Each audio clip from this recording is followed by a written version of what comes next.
Joshua Zirkzee, now apparently Manchester United's top forward target this summer with Ineos. So I want to take a little look, a bit deeper at what Manchester United are looking at, why we're looking at Zirkzee, what he brings, and obviously why Ineos have made him priority. According to reports, our top target this summer. Starting with where the reports and why we're talking about Zirkzee right now have come from.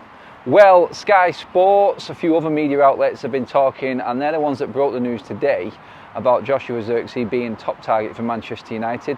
You have to automatically ask yourselves why, and does he fit the mould at Manchester United? Why are United looking at him? Does he fit that profile that Ineos are looking for, the younger player? Well, there's the first tick, 23. Of course, he fits that profile. Young, got sell-on value, and the biggest one of all, I would say, is probably the buyout clause at Bologna. Now, that being 35 million, I think definitely is why Ineos are looking at him, along with the 23. And let's not forget the 12 goals and 7 assists that he scored last season for Bologna as well. And that was just in the Serie A and the Italian Cup. No European football for Bologna next season. Get the clubs right in the first place, Adam, maybe. But yeah, that's the main reason I feel that we are looking at him. 6'4", under 21 international at Holland, and I'm saying that, I know he's 23, but he still hasn't made his international debut yet, and he's not going to Germany. Positive number 2, right there. We know with the Euros coming up, it's always awkward to get deals done over the line while players are away on international duty. Well, with Zirkzee not going away with the Dutch squad, with Ronald Koeman's side, obviously that leaves him free and open to negotiate. And he has come out personally himself and said after the holidays we will look at the deal, we will look at the possibilities about where we go from there. He has mentioned Champions League though, and that's interesting because Manchester United are not in the Champions League, it's Europa League football. Clearly Bologna did not have European football last season, but this season they do, having qualified through the coalition in 5th place in Serie A. So he's already going to be playing in the Champions League next season. Does that then determine where he goes? How can Ineos and Manchester United convince Zirkzee to come to us? There are other suitors out there as well. That's the main point I wanted to get to next. One of them being Arsenal, who we all know need another striker. They're in the market and have probably made more contact, according to reports, than Manchester United have already.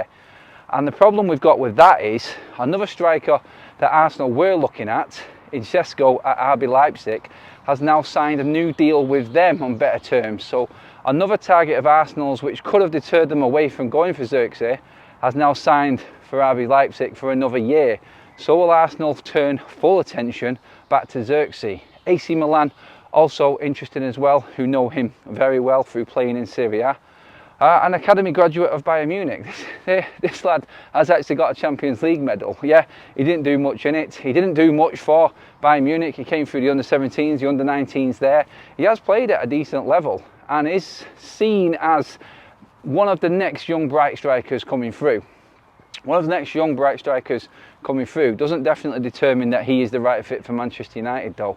But again, going back to the age, where he's at in his career, the buyout clause in his contract at Bologna, and what he can bring, safeguarding that value and that purchase from Manchester United for 35, let's not forget, 35 million is safety, a safety net. And right now Ineos, and the situation that they're in, are definitely not looking to take too many risks in the transfer market. We've already been through details of other players as well and where they actually are on Manchester United's pecking order, and they all seem to fall under the same category of not much risk involved at all. Physical attributes for Joshua Zirkzee, 6'4", my God, yeah, another big, tall, powerful, strong, quick striker to play alongside Rasmus Højlund. Will he complement Rasmus Højlund? Will he be direct competition? I think Zirkzee coming in, with the options that he's got, where he's at with Bologna, Manchester United have got a serious sell on their hands to try and convince this player to come to Manchester United. Why? Well, Arsenal will probably fit him straight into their side. If Manchester United are going along the reports that's come out from the club about someone playing under Rasmus Højlund and being playing second fiddle to Rasmus Højlund, then Zirkzee, I feel, is going to be off the table. This is a lad that can play in the Champions League and not go anywhere next season. Why would he come to Manchester United? I know we're a bigger club, history and everything like that, but a player's career at this stage, why does he need to risk going to somewhere like Manchester United? We're only in the Europa League to play second fiddle to Rasmus Højlund. That's another question you've got to ask. And like we said, Arsenal, who are challenging for the Premier League next season, that's a definite. They're almost set, everything in place, player-wise, squad. They're just missing that final piece, a goal scorer up front. They can go there and guarantee pretty much more game time than Manchester United as well. So that is the ultimate problem with Manchester United, not just with Zirkzee this season and the striker side of things, but all of our purchases next season. I feel like players are looking at this more now and going, I want guaranteed game time. Player at 23, who is hot property, who is wanted by a few different clubs, all playing in the Champions League already. United have to offer more than playing second fiddle to Rasmus Højlund. Zirkzee is a good player, he's a prospect. He is a player that can come good at Manchester United, but he isn't the finished article. Is that a risk we're willing to take?